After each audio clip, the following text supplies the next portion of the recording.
ஈரோடு அருகே முன்னாள் காதலனை உறவினருடன் இணைந்து கத்தியால் குத்தி கொலை செய்யும் முயற்சியில் ஈடுபட்ட காதலி உள்ளிட்ட இருவரை போலீசார் கைது செய்துள்ளனர். ஈரோடு மாவட்டம் கவுந்தபாடி அடுத்த காஞ்சிக்கோயில் பகுதியைச் சேர்ந்தவர் தருண்குமார். 22 வயதான இவரும் கோபிசெட்டிப்பாளையம் அடுத்த பள்ளத்தோட்டம் மேட்டு வலுவை சேர்ந்த சுபஸ்ரீயும் கடந்த 2022ஆம் ஆண்டு முதல் காதலித்து வந்துள்ளனர்.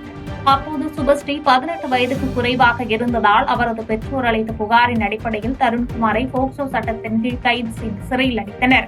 இந்நிலையில் தருண்குமார் சிறையில் இருந்த நேரத்தில் சுபஸ்ரீக்கு 18 வயது பூர்த்தியானவுடன் வீட்டில் திருமணம் செய்து வைத்துள்ளனர். இதையடுத்து ஜாமீனில் வெளிவந்த தருண்குமார் சுபஸ்ரீக்கு அடிக்கடி தொந்தரவு கொடுத்துள்ளார். தனக்கு திருமணம் ஆகிவிட்டது என சுபஸ்ரீ கூறியும் தருண்குமார் தொடர்ந்து தொந்தரவு அளித்ததாக கூறப்படுகிறது. இருப்பினும் இருவரும் தொடர்ந்து தனிமையில் சந்தித்து பேசி வந்த நிலையில் சுபஸ்ரீயை தருண்குமார் தொடர்ந்து தொந்தரவு கொடுத்துள்ளார். இதனால் ஆத்திரமடைந்த சுபஸ்ரீ தனது உறவினரின் உதவியுடன் தருண்குமாரை கொல்ல திட்டமிட்டு இரவு நேரத்தில் விவசாய காட்டிற்கு தருண்குமாரை வருமாறு அழைத்துள்ளார். அப்போது மறைத்து வைத்திருந்த கத்தியால் குத்தியும் கல்லை தலையில் போட்டும் கொலை செய்ய முயற்சித்த நிலையில் தருண்குமார் அங்கிருந்து தப்பி ஓடியுள்ளார். இதனையடுத்து தருண்குமார் அளித்த புகாரின் அடிப்படையில் சுபஸ்ரீ மற்றும் அவரது உறவினர் தரணிதரன் ஆகியோரை போலீசார் கைது செய்து விசாரணை நடத்தி வருகின்றனர்.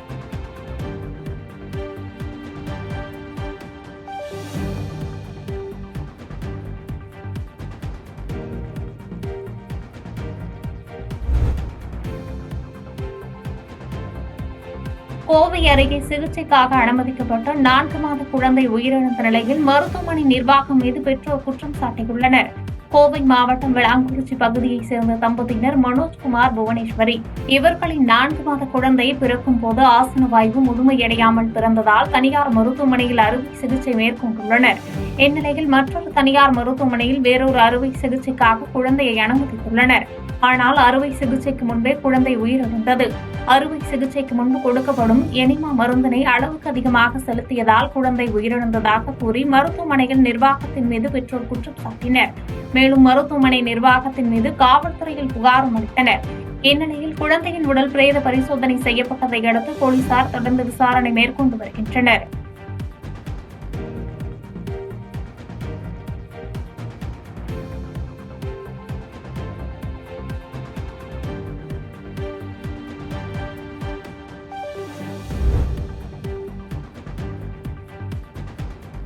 திருப்பூரில் பீகாரிலிருந்து ரயில் மூலம் கடத்திக் கொண்டு வரப்பட்ட பல லட்சம் ரூபாய் மதிப்பிலான போதைப் பொருட்களை போலீசார் பறிமுதல் செய்தனர். திருப்பூர் ரயில் நிலையம் அருகே போலீசார் ரோந்து பணியில் ஈடுபட்டிருந்த போது அவர்களை கண்டதும் வடமாநில இளைஞர்கள் இருவர் தப்பி ஓட முயன்றனர். இருவரையும் விரட்டி பிடித்த போலீசார் அவர்களை சோதனை மேற்கொண்ட போது பல லட்சம் ரூபாய் மதிப்பிலான ஹெராயின் போதைப் பொருளை கடத்தியது தெரியவந்தது. தொடர்ந்து அவர்களிடம் மேற்கொள்ளப்பட்ட விசாரணையில் பீகார் மாநிலத்தைச் சேர்ந்த அபிஷேக் மற்றும் விகாஷ் குமார் என்பது தெரியவந்தது. திருப்பூர் பகுதியில் தங்கி பனியன் நிறுவனத்தில் பணியாற்றி வருவதாகவும் பீகாரிலிருந்து விற்பனைக்காக ஹெராயினை கொண்டு வந்ததாகவும் தெரிவித்ததை அடுத்து போலீசார் இருவரையும் கைது செய்து சிறையில் அடைத்தனர்.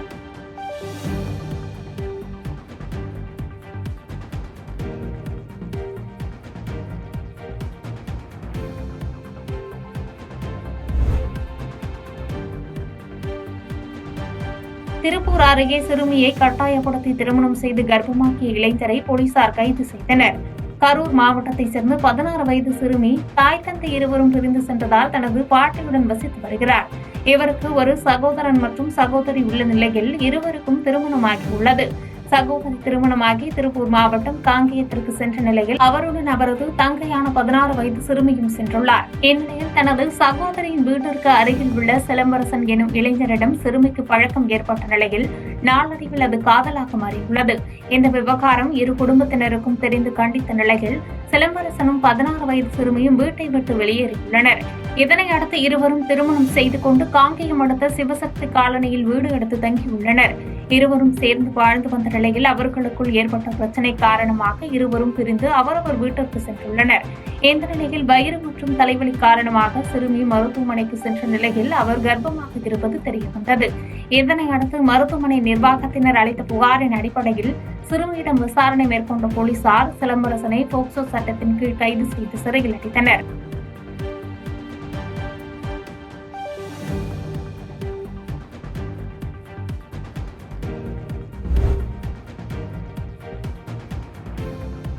கொடைக்கானல் பூம்பாறை குழந்தை வேலப்பர் கோவில் கும்பாபிஷேகம் விரைவில் நடத்தப்படும் என தமிழ்நாடு சட்டமன்ற மதிப்பீட்டுக் குழு தலைவர் காந்திராஜன் தெரிவித்துள்ளார். திண்டுக்கல் மாவட்டம் கொடைக்கானலில் தமிழ்நாடு சட்டமன்ற மதிப்பீட்டுக் குழு சார்பில் அதன் தலைவரும் வேடச்சந்தூர் சட்டமன்ற உறுப்பினருமான காந்திராஜன் தலைமையில் ஆய்வு மேற்கொள்ளப்பட்டது.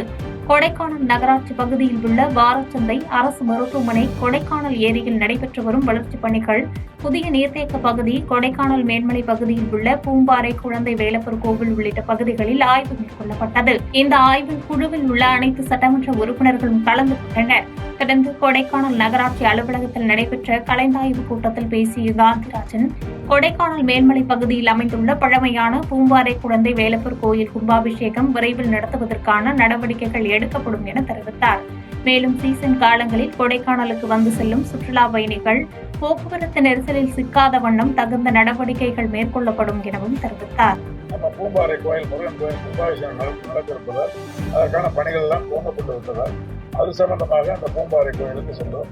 அதே போல நகர்ப்புற உள்ளாட்சித்துறை அதுவும் எங்களுடைய ஆய்வுக்கு உட்பட்ட ஒரு பணி என்பதால் இன்றைக்கு காலையில் நடக்கின்ற அந்த வாராந்திர அந்த மார்க்கெட் அதையும் பார்வையிட்டோம்.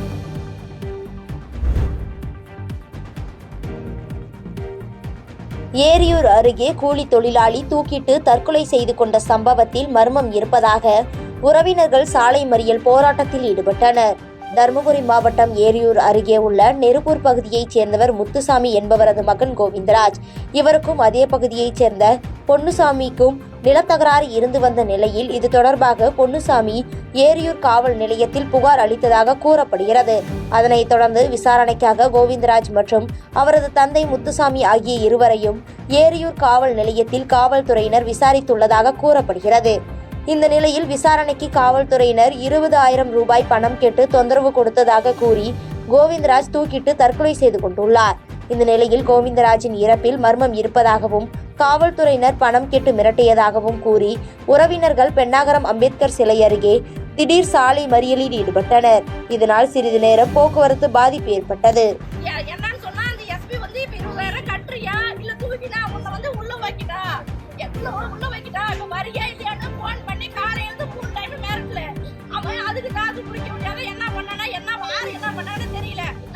வீட்டுல போய் பார்த்தா என் தம்பி தூக்கம் தொங்கிட்டு இருக்கான் சார். எங்க தம்பிக்கு நீதி கிடைக்கணும்.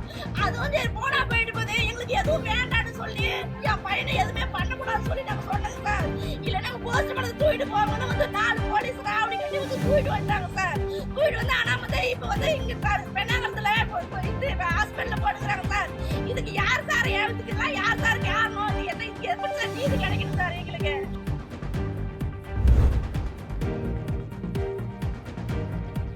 சென்னை, பெங்களூர் மற்றும் காஞ்சிபுரம் வந்தவாசி புறவழி சாலையாக உள்ள கீழம்பி சாலையை 42 கோடி மதிப்பீட்டில் 4 வழி சாலையாக மாற்றும் திட்டத்திற்கான பணிகளை சட்டமன்ற உறுப்பினர் எழிலரசன் தொடக்கி வைத்தார். காஞ்சிபுரம் சட்டமன்ற தொகுதி மேம்பாட்டு திட்டம் மற்றும் நபார்டு திட்டத்தின் கீழ் காஞ்சிபுரத்தில் 10க்கும் மேற்பட்ட முடிவுற்ற கட்டிடங்களையும் புதிய திட்ட பணிகளுக்கான நிகழ்விலும் சட்டமன்ற உறுப்பினர் எழிலரசன் பங்கேற்று துவக்கி வைத்தார். சென்னை, பெங்களூர் தேசிய நெடுஞ்சாலை மற்றும் காஞ்சிபுரம் வந்தவாசி நெடுஞ்சாலையை இணைக்கும் வகையில் கீழம்பி புறவழி சாலை செயல்பட்டு வருகிறது. தற்போது இந்த சாலையை 42 கோடி ரூபாய் மதிப்பீட்டில் அகலப்படுத்தப்படுவதால் அதற்கான பணியினை துவக்கி வைத்தார். இதனைத் தொடர்ந்து நபார்டு திட்டத்தின் கீழ் 2 ஊராட்சிகளில் கூடுதல் வகுப்பறைகள் கட்டுவதற்கான பூமி பூஜையில் கலந்து கொண்டு கட்டிடப் பணிகளை துவக்கி வைத்தார்.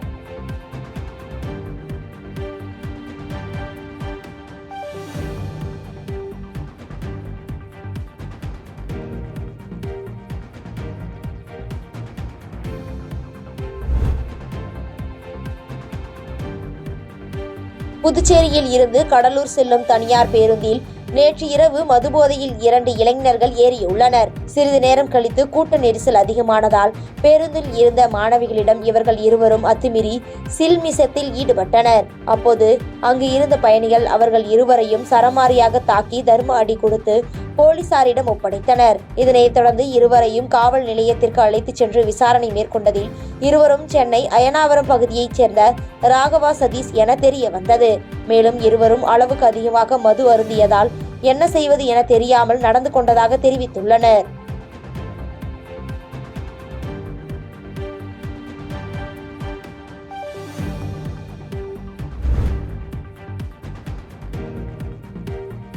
வரும் 28ஆம் தேதி கொட்டிவாக்கம் YMCA மைதானத்தில் நடைபெறவுள்ள முதலமைச்சர் உட்பட தோழமை கட்சிகளின் தலைவர்கள் பங்கேற்கும் மாநாட்டில் சுமார் 1,00,000 பேர் பங்கு பெறும் வகையில் ஏற்பாடு செய்யப்படுவதாக அமைச்சர் மா சுப்பிரமணியன் தெரிவித்துள்ளார். சென்னை தெற்கு மாவட்ட திமுக சார்பாக கொட்டிவாக்கம் OMR சாலை YMCA மைதானத்தில் வரும் 28ஆம் தேதி தமிழ்நாடு முதலமைச்சர் அவர்களின் 72வது பிறந்தநாள் விழாவை முன்னிட்டு மாபெரும் பொதுக்கூட்டம் நடைபெறவுள்ளது.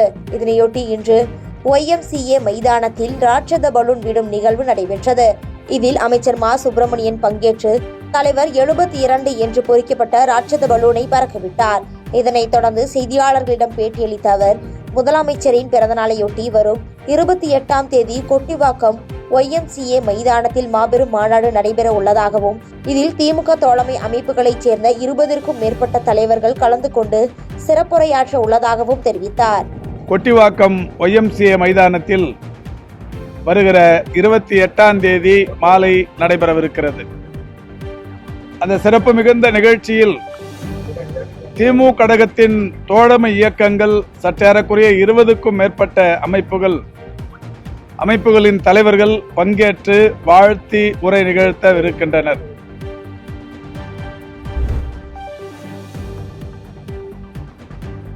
திருச்சியில் மாநகராட்சிகள், நகராட்சிகள் மற்றும் பேரூராட்சிகளில் செயல்படுத்தப்பட்டு வரும் வளர்ச்சி திட்ட பணிகள் குறித்து ஆய்வுக் கூட்டம் அமைச்சர் KN நேரு தலைமையில் நடைபெற்றது. திருச்சியில் நகராட்சி நிர்வாகத்துறை அமைச்சர் KN நேரு தலைமையில் திருச்சி, பெரம்பலூர், அரியலூர், புதுக்கோட்டை, தஞ்சாவூர், திருவாரூர் மற்றும் மயிலாடுதுறை மாவட்டங்களுக்குட்பட்ட மாநகராட்சிகள், நகராட்சிகள் மற்றும் பேரூராட்சிகளில் செயல்படுத்தப்பட்டு வரும் வளர்ச்சி திட்ட பணிகள் குறித்து ஆய்வுக் கூட்டம் நடைபெற்றது. இந்த ஆய்வுக் கூட்டத்தில் அந்தந்த மாவட்டங்களில் நடைபெற்று வரும் பணிகள் குறித்து அமைச்சர் கேட்டறிந்தார்.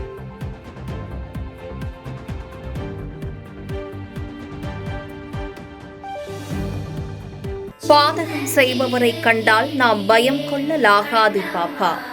மோதி மிதித்து விடு பாப்பா, அவர் முகத்தில் உமிழ்ந்து விடு பாப்பா. அண்மை செய்திகளை உடனுக்குடன் தெரிந்து கொள்ள இணைந்திருங்கள் எம் நாடு தொலைக்காட்சியுடன்.